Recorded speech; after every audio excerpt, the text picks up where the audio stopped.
Shalom saudara, haleluya. Selamat datang ke siri renungan ringkas dari Injil Yohanes yang berbentuk soalan dan jawaban. Kiranya kasih karunia dan damai sejahtera melimpahi Anda oleh pengenalan akan Allah dan akan Yesus Tuhan kita. Kita akan lihat bab 18 dari ayat 25 hingga ke 27 dengan tajuk ini. Bolehkah menyangkal iman untuk selamatkan diri? Mari kita baca dari Yohanes 2, dari ayat 25. Simon Petrus masih berdiri berdiam. Kata orang-orang di situ kepadanya, "Bukankah engkau juga seorang muridnya?" Ia menyangkalnya, katanya, "Bukan," kata seorang hamba imam besar, seorang keluarga dari hamba yang telinganya dipotong Petrus. "Bukankah engkau kulihat di taman itu bersama-sama dengan dia?" Maka Petrus menyangkalnya pula, dan ketika itu berkokoklah ayam. Demikianlah firman Tuhan. Mari kita lihat soalan edisi ini. Petrus telah menyangkal Yesus karena ketakutannya. Bukan saja Petrus menyangkal Yesus, Petrus berdiri bersama-sama dengan orang-orang yang telah menolak Yesus. Apakah yang boleh kita pelajari daripada kejatuhan Petrus untuk menjaga diri dari melakukan kesalahan yang sama? Ya, kisah Petrus menyangkal Yesus telah diletakkan bersama-sama dengan pengadilan Yesus untuk menunjukkan perbezaan reaksi Yesus dan Petrus terhadap orang-orang yang menyoal kedua-dua mereka, yaitu Yesus dan Petrus. Yesus berdiri teguh menghadapi pengadilannya tanpa menyangkal apa-apa. Petrus pula mengecut dan menyangkal segala-galanya. Apa yang kita dapat belajar dari kejatuhan Petrus? Jangan terlalu yakin dengan diri sendiri. Apabila Yesus memberitahu murid-muridnya bahwa iman mereka akan tergoncang apabila Yesus ditangkap, Petrus dengan yakin berkata, "Biarpun mereka semua tergoncang imannya karena engkau, aku sekali-kali tidak," kata Petrus dalam Injil Matius 26 ayat 33. Petrus juga memperlihatkan kebanggaan diri dan memikirkan dia yang lebih unggul. Nah, Yesus memberitahu Petrus dalam Yohanes 13 ayat 36 dan 37 ya. "Ke tempat aku pergi, engkau tidak dapat mengikuti aku sekarang. Tetapi kelak engkau akan mengikuti aku." Kata Petrus kepadanya, "Tuhan, mengapa aku tidak dapat mengikuti engkau sekarang? Aku akan memberikan nyawaku bagimu." Oleh karena Petrus, dia terlalu yakin dengan diri dan bersemangat, dia telah memberikan kata-kata atau janji-janji yang dia sendiri tidak dapat lakukan. Ini akan mengecewakan bukan saja diri sendiri, tetapi juga orang lain.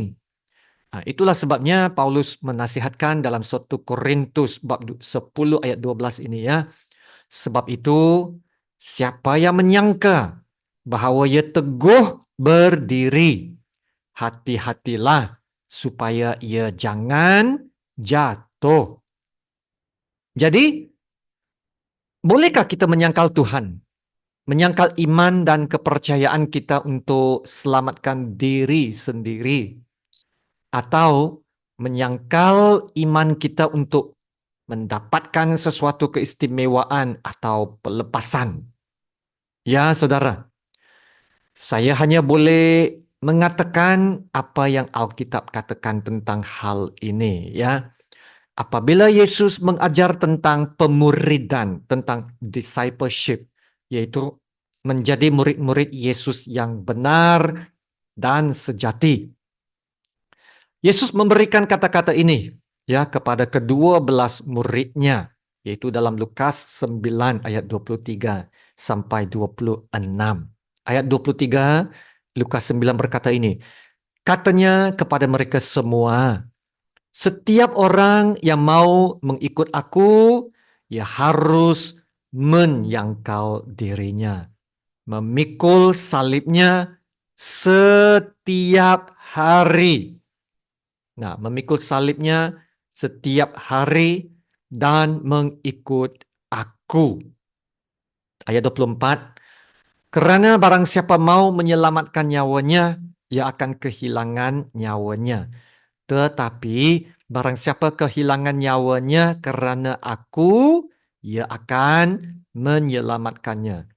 Apa gunanya seorang memperoleh seluruh dunia, tetapi ia membinasakan atau merugikan dirinya sendiri? Dan ayat 26, sebab barang siapa malu kerana aku dan kerana perkataanku, anak manusia juga akan malu kerana orang itu, apabila ia datang kelak dalam kemuliaannya dan dalam kemuliaan Bapa dan malaikat-malaikat kudus. Jadi inilah pengajaran Yesus tentang pemuridan, discipleship, menjadi murid-murid Yesus yang sejati. Dan petikan ini jelas memberitahu kita, kalau kita ingin mempertahankan hidup kita untuk menyelamatkan nyawa kita, kalau kita malu akan Tuhan Yesus, malu akan namanya, dan kalau kita mencintai nyawa di dunia ini, Yesus berkata, kita akan kehilangan nyawa kita. Kalau seseorang malu dengan Yesus, Yesus juga akan malu dengan orang itu. Dunia hanya sementara sahaja, saudara. Dunia ini akan binasa. Dan karena itu, Yesus mengajar kita, jangan terlalu mencintai nyawa di dunia ini. Sebaliknya, harus menyangkal diri, memikul salib setiap hari, ya. Memikul salib setiap hari dan mengikut Yesus.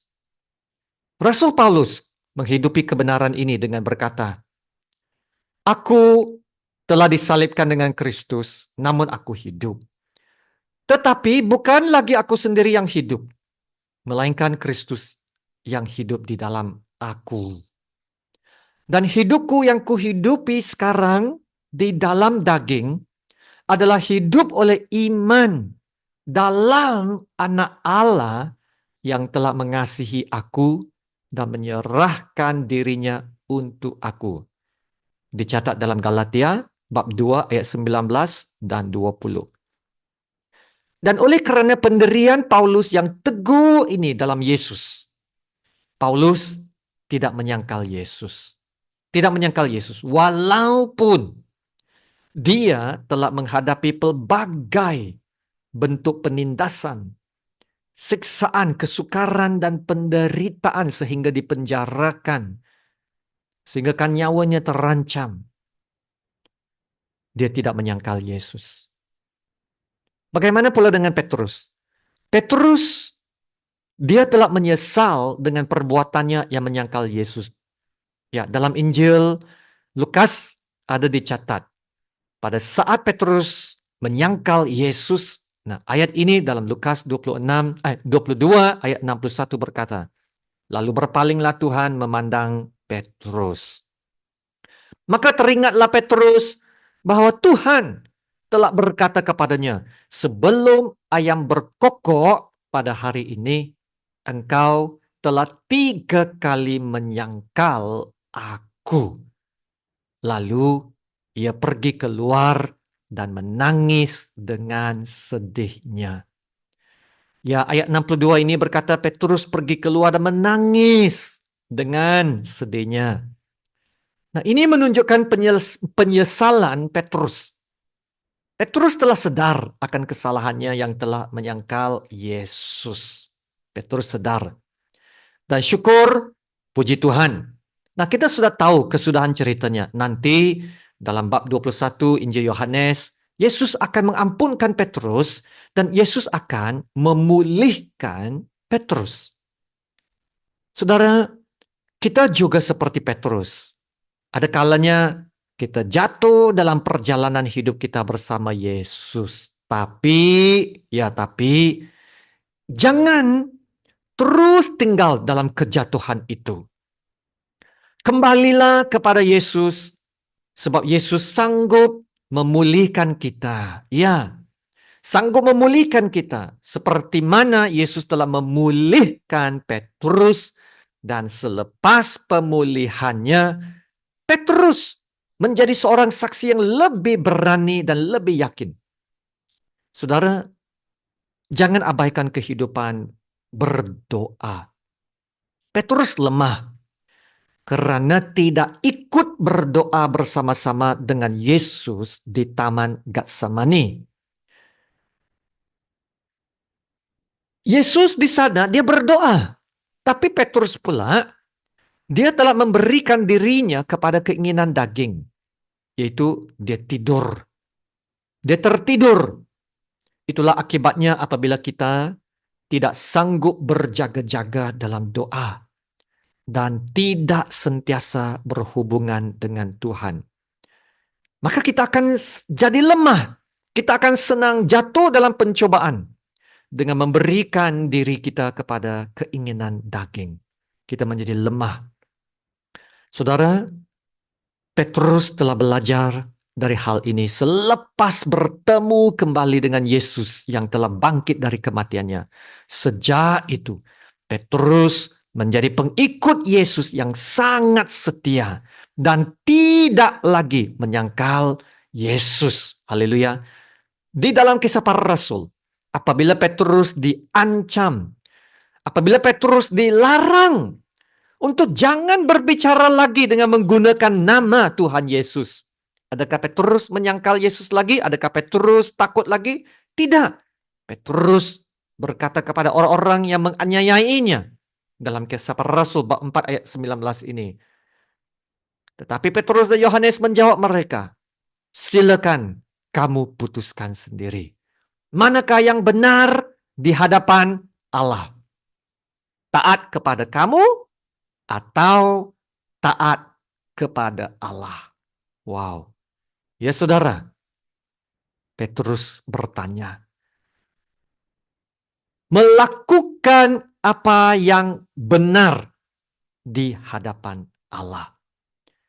Petrus tidak lagi takut akan manusia, tetapi takut akan Allah. Jadi saudara, marilah kita lebih mendekati Tuhan, membangunkan perhubungan yang lebih dekat kepada Tuhan, ya, menumbuhkan dan meneguhkan dasar iman kita supaya ianya iman yang benar, sebab hanya iman yang benar dapat bertahan ujian. Iman yang palsu tidak dapat bertahan. Mari kita berdoa supaya Tuhan tolong kita membentuk iman yang benar dan teguh dan melakukan apa yang benar di hadapan Allah. Haleluya, terima kasih Tuhan Yesus. Mari kita berdoa.